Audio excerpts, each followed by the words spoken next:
오늘은 사회복지 개론 첫 번째 시간으로 사회복지 총론 부분에서 사회복지의 개념을 살펴보도록 하겠습니다. 그래서 책은 교재는 2페이지 보시면 되고요. 이제 사회복지의 개념을 살펴볼 텐데 사회복지의 개념을 이론적인 측면에서 학자별로 그리고 이제 사회복지의 속성에 따라서 다양하게 사회복지란 무엇인지를 정의를 하고 있습니다. 그래서 여러분들이 그 부분을 살펴보시면 되는데 이제 개론 앞부분에 있는 부분은 그 개괄적인 부분으로 주로 사회복지의 정의에 대해서 얘기하고 있는 부분이기 때문에 여러분들이 그렇게 그다지 어렵지 않게 아실 수 있을 것 같고요. 자, 이제 보면 첫 번째가 이론적인 개념이 나오는데요.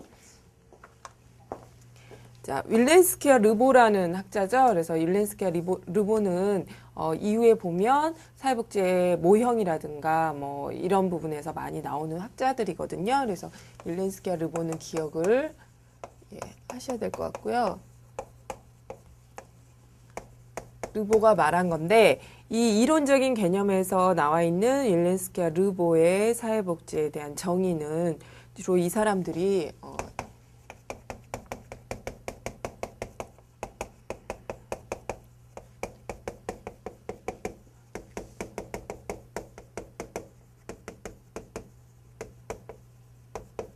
이거에 대한 질문에 대한 답이에요. 그래서 현대 산업사회에서 사회복지 활동이란 무엇인가 라는 질문에 대한 답이 거기 6가지로 나와 있는 거거든요. 그래서 이전에 사회복지 이제 역사를 볼 때 이전의 사회복지 아주 오래된 과거의 사회복지와는 좀 다른 현대 산업사회 지금 현재의 사회복지는 어떤 의미를 갖는가라는 부분이기 때문에 조금 다를 수가 있죠. 그래서 6가지를 보면 이제 6가지로 여러분들이 사회복지 활동을 정의를 하면 지금 현대사회에서 우리가 사회복지라고 하는 것들에 대한 어떤 그 기준들이 생긴다라고 할 수 있습니다. 그래서 보면 먼저 사회적 공공적인 목적을 위해서 사회적 책임을 갖고 행해진다라는 부분이 있죠.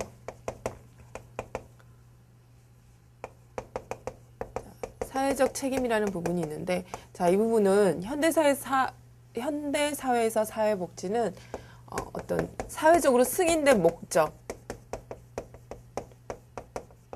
그리고 방법에 의해서 수행이 돼야 된다라는 것입니다. 사회가 원하는 목적인 거죠. 사회가 이거는 해결해야 되는 문제라고 생각을 하는 것에 대해서 또 사회복지의 목적으로 삼는 거고요. 방법 또한 마찬가지죠. 그래서 빈곤 문제를 해결하기 위해서 무슨 혁명을 일으킨다. 이거는 이제 사회적으로 승인된 목적이 방법이 아니기 때문에 그거를 사회복지 활동이라고는 할 수가 없는 거죠. 그래서 사회적으로 승인된 목적과 방법을 수행함으로써 사회적 책임을 갖고 행해진다라는 부분에 대한 설명이 되는 거고요. 자, 공식적인 조직이 있다라고 돼 있습니다. 예전에는 그냥 우발적으로 개인이 내가 가난한 사람을 봐서 마음이 동해서 돈을 줬다. 이런 것도 어떻게 보면 넓은 의미에서 우리가 사회복지 상부상조 아니냐라고 할 수 있지만 현대산업사회 사회복지 활동은 일단 공식적인 조직을 갖는다. 근데 이 조직은 꼭 국가 조직만 얘기하는 거 아니고요. 공공일 수도 있고 민간일 수도 있다. 그래서 결국 이 얘기는 뭐냐? 그냥 개인적인 자선 활동은 사회복지라고 할 수 없다라는 부분이죠.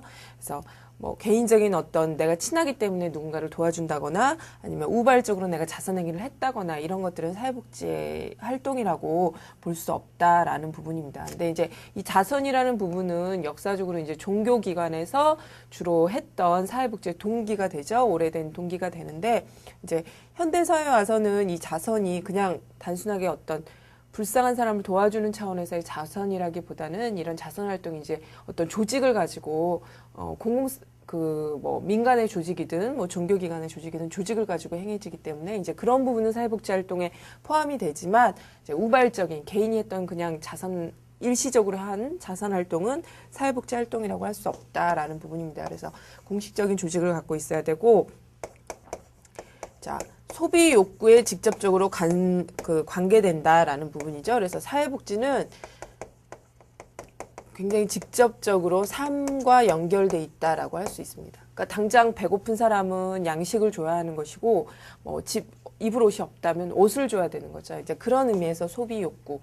그러니까 마음대로 쓴다 뭐 이러는 게 아니라 그러니까 당장에 필요한 재화를 제공하는 것이 1차적으로 사회복지 활동이다라는 부분을 얘기를 하고 있고요.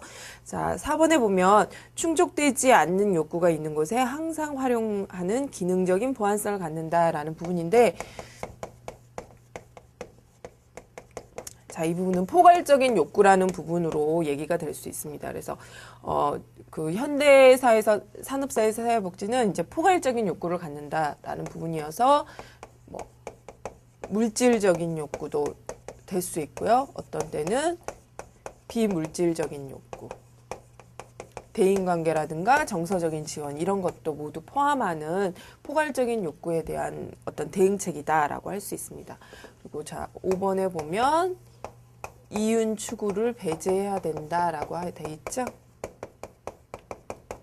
영리성을 배제해야 된다. 그러니까 이윤을 남기기 위해서 뭐 서비스를 비싸게 주고 이렇게 뭐 판다거나 이런 거는 아니라는 거죠. 그래서 영리성을 배제하는 것이 사회복지 활동이다라는 부분이고요. 그 다음에 이제 거기에 보면 제도적인 대응. 이제 이거는 국가가 이제 복지국가 발전을 하면서 많이 나오는 부분이죠. 그래서 어떤 사회복지가 제도로서 딱 자리 잡게 되는 부분을 얘기를 하고 있습니다. 그래서 윌렌스키와 르보가 말한 현대산업사회 사회복지 활동은 이렇게 6가지로 정리가 되고, 우리가 6가지를 쭉 이어보면 사회복지의 개념을 우리가 알 수가 있죠. 그래서 인간에 직접적으로 관련돼 있고 물질적, 비물질적인, 포괄적인 욕구에 대해서 공식적인 조직을 통해 승인된 목적과 방법, 사회적 책임을 수행하는 어떤 활동이라고 할 수 있고, 그 활동은 영리 추구가 아닌 이윤 추구가 배제되는 제도적인 대응이다라고 정의를 하면 되겠습니다. 그래서 왜 그 보통 사회복지 소셜 웰페어라고 하죠. 이제 어휘적인 정의에서 많이 볼 수 있는데요. 이 부분은 이제 어휘적인 의미는 빠졌으니까 여기 앞에 이제 웰페어라는 건 우리 웰빙 얘기하잖아요. 그래서 뭐 만족스러운 상태다 이렇게 얘기하죠. 만족스러운 상태, 평안한 상태, 행복한 상태. 근데 이 평안한 상태를 만들기 위해서는 아까 앞에서 봤던 뭐 소비 욕구라든가 포괄적인 욕구라든가 이런 것들이 해결이 돼야 되는 거죠. 이런 것들이 해결이 돼야 되는데 이걸 해결하기 위해서는 개인적으로도 해결할 수 있는 거죠. 근데 앞에 이제 소셜이 붙었죠. 자, 이 부분은 사회적인 노력, 사회적인 책임, 공식적인 조직, 제도적인 대응 이런 부분들을 포함을 하고 있는 거예요. 그래서 사회복지는 어떤 운명이라든가 그러니까는 내가 타고날 때 가난해서 내가 없이 태어났으니까 나는 당연한 거 이런 게 아니고 어떤 추상적이고 뭐 이런 것들이 아니라 굉장히 구체적인 사회적인 노력, 그러니까 모든 인간의 만족스러운 상태를 만들기 위한 사회적인 노력이다라고 할 수가 있습니다. 그래서 6가지 기준들 보시면 사회복지의 개념을 이해하시기가 쉬울 것 같고요.